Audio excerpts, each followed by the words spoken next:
Hi, welcome back. Make yourself comfortable. This presentation is going to be more about the cultural encounter that's occurring between Europeans and Asians. I call it introverts and extroverts, people who are looking more inward, people who are looking more outward. I'll show you what I mean. So let's start with all these interesting interactions between these people from different parts of the world. Ask yourself, when the Europeans land in China, or Chinese encounter Europeans, what is it they think they're discovering? What do they think they have found? One way of thinking about that is, what is it that they value about what they've found?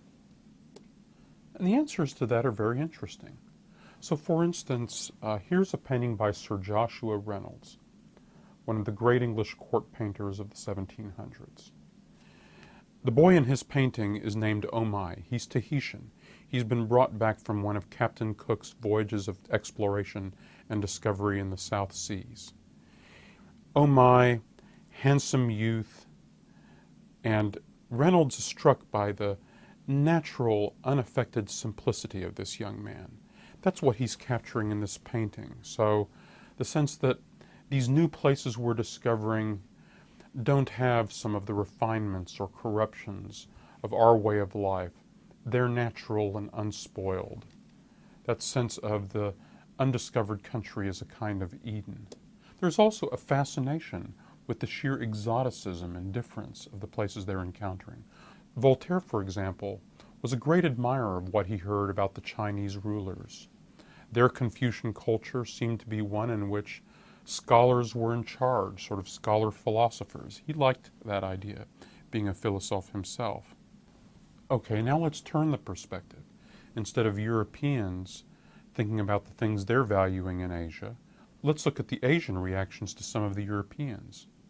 This Japanese print is an especially interesting example. This Japanese painting was made by a man named Shibu Kokan in the late 1700s. In the scene, you see the Japanese gentleman, samurai, a dignified fellow, has sitting across from him at the table a Chinese gentleman and a Dutch gentleman. The Chinese gentleman looks like a learned, scholarly fellow. You see the scroll right here. But the Dutch gentleman, he has open in front of him a book. The book shows a diagram of human anatomy.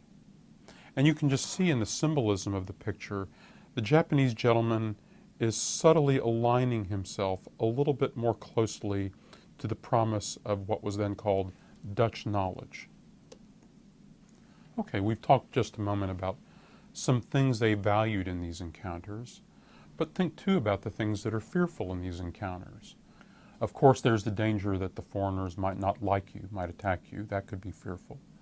But another thing that could be fearful are the encounters with alien cultures that you dislike, that you fear might contaminate your own society. So this is one of the reasons why both the Chinese and the Japanese keep the foreigners very carefully compartmented in their little trading outposts to keep the infection of their ideas from spreading. So of course then there's a whole spectrum of reactions to these encounters. But the reaction might be determined by your basic temperament, the basic attitude of your society. How do you feel about encounters with strangers? Introverts and extroverts. Consider two opposite ends of Eurasia. At the eastern end of Eurasia, there is the wealth of the Qing dynasty in China.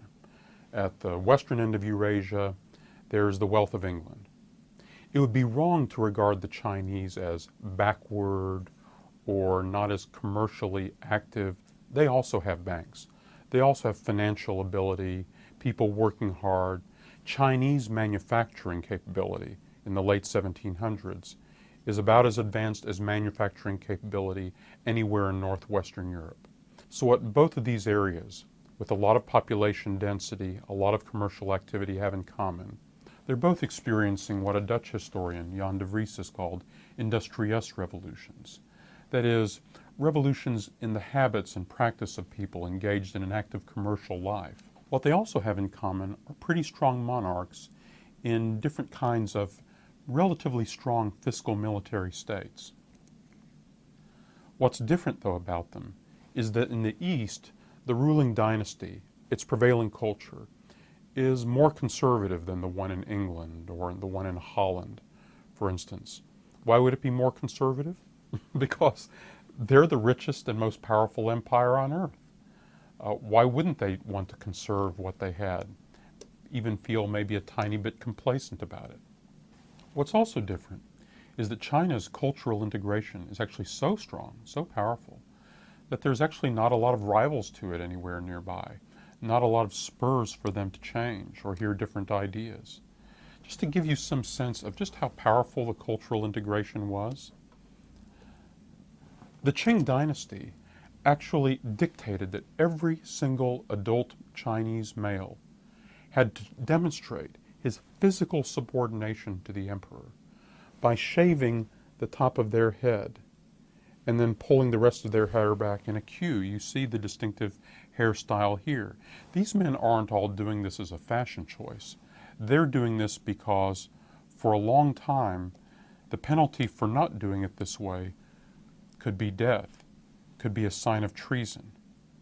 And cultured Chinese women for centuries had been taught that their feet needed to be systematically broken and deformed from childhood so that they could fit into tiny shoes. This habit, called foot binding, then effectively disabled Chinese women from being able to walk normally.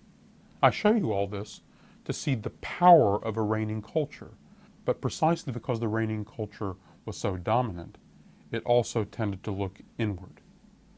Another difference, too, is the sheer restlessness of the Europeans.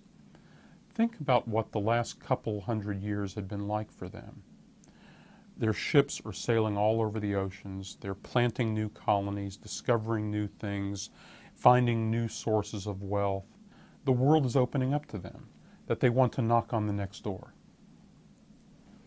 And another difference. The European explorations into science, what historians often call the European Enlightenment, is part of a sense culturally in which Europeans think they're discovering the way God's laws work. That gives them an extra level of cultural confidence, a sense of mastery that emboldens them in their relations with the outside world. We'll see some more of the effects of those interactions when we see this play out in North America and South Asia next time. See you then.